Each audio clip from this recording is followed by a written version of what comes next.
Hi you guys! Look at the path that I found today. Can you believe this path? I'm gonna put this path and my other paths in the Discord. I have a Discord for anyone who's wondering. It's in my link tree. Feel free to join. I'm gonna put this in the ACNH custom code channel so we can all share these beautiful codes. But this is the path that finally kicked it into gear for me that I need to do a pathing tutorial. Y'all pray for me because I don't know how I'm gonna do this and it's gonna sound really dumb, but please trust me when I say that this is gonna work out, okay? Okay, we're being positive in 2024. This is gonna work out. I'm gonna keep it as simple as I can, okay? Okay, cool, let's get started. Okay guys, so the first thing you want to do is make sure that your paths are organized. I have all of the paths that I'm using in one little section each. They're in their own little groups, except this one up here. Don't judge me, I still haven't gotten around to rearranging what I need to rearrange, okay? Okay. So the first thing you want to do is get organized, okay? That is the number one thing. And the second thing you want to do is to realize that the pathing does not have to always be put on the ground in this particular shape. Okay? So I made a windy path just now. You guys saw my windy path. And that was just me combining these different codes together in different combinations to make that wind happen. So one thing that I noticed that a lot of new people do is they tend to kind of stack the paths, and I will show you what I mean by stacking.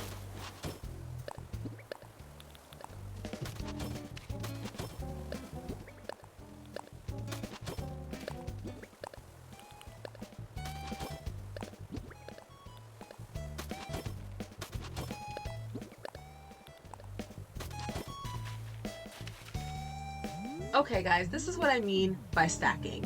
You see that it is rather boxy and like there's not really much shape to it. Now there isn't anything wrong with laying a path like this, but one tip that I got from another creator when it comes to laying paths down is to try to avoid using the same code piece twice,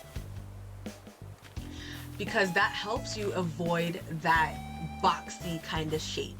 So a lot of us, when we are laying dirt paths and grass paths, we kind of want them to flow like water in a way that's like natural, you know?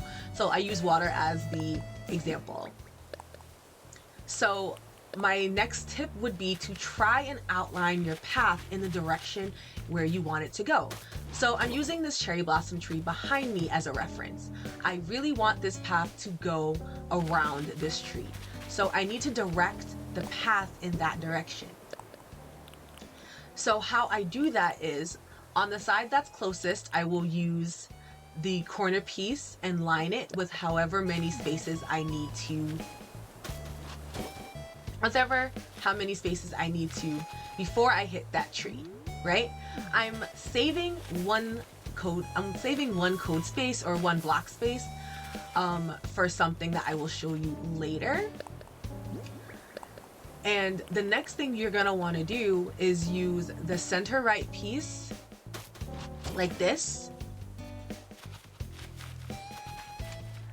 and stack it. I keep saying the word stack, but I mean lay it down like this. So I use the center right piece and the right corner piece. And once you get to the right corner piece, you are gonna do the same thing and lay it this way. And again, I'm leaving that space empty. And the reason why I'm leaving that space empty is because what I found is when you use the top center pieces, well, the center pieces on the top, the bottom, and the left and right, that's how you're gonna get the path to wind. That's how you're gonna manipulate the path to make it flow around the tree. So I'm just gonna go ahead and put those pieces down. You're not gonna see me place it like right here because of the way because this tree's in the way, but trust me. Okay, just trust me. Okay? So after you place the final centerpiece right here, that's when I like to choose my center code. So this path has 3 center codes pieces, and I like to do it that way. I like to have dirt paths and grass paths with multiple center pieces because it makes the path more interesting. So instead of just having a path with 1 center code like this, which it's still, honestly, it's still really pretty, but having a path with separate codes just makes it a little more dynamic, makes it easier on the eye. It gives your eye something to like dance on, you know? And not every single piece of a path is gonna look the exact same way, like in nature. So yeah, that is how I do it. And you can still see that the path is incomplete, and that is completely fine. Incomplete, completely. Oh my god, I am such a dork.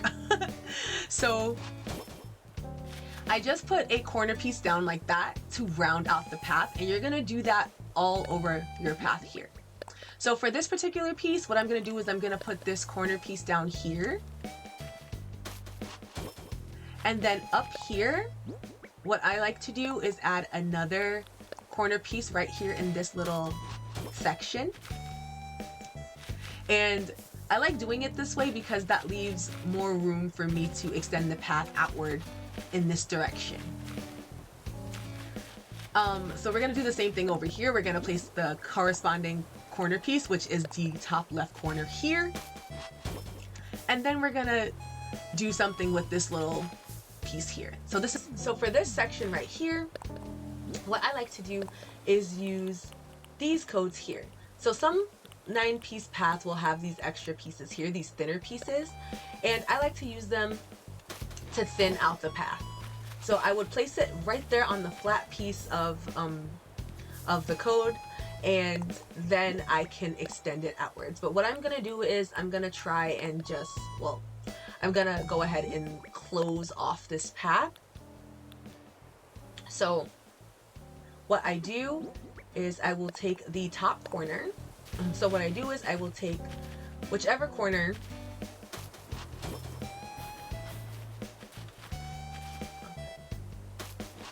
so I would have whichever corner placed down a space away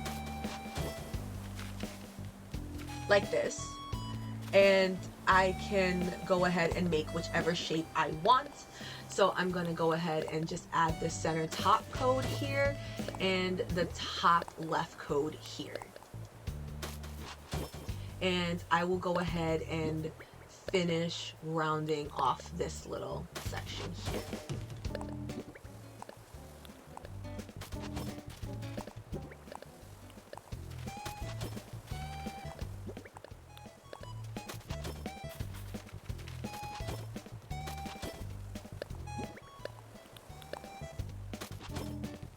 Okay, so you see this path here, you see how I have it moved. This is a really like basic kind of shape, not basic, not basic, but this is a simpler version of what I did right here. I was really just playing with the path and playing with the dimensions of the path to figure out what type of shapes I can make.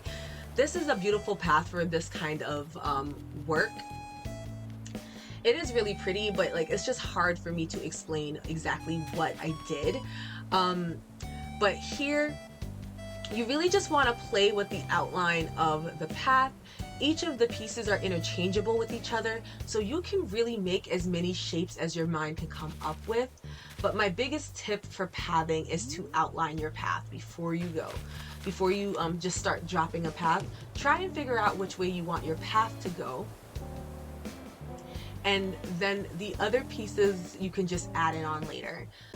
Okay guys, Teddy is here because he wants to say goodbye to you guys. I hope you enjoyed today's video. I hope it was helpful even a little bit. So if you have any questions, feel free to leave it in the comments and I will try and answer the questions to the best of my abilities. And I will do a slower version of which paths to use maybe on stream or something. So I'll see you guys later. Have a great one. Bye.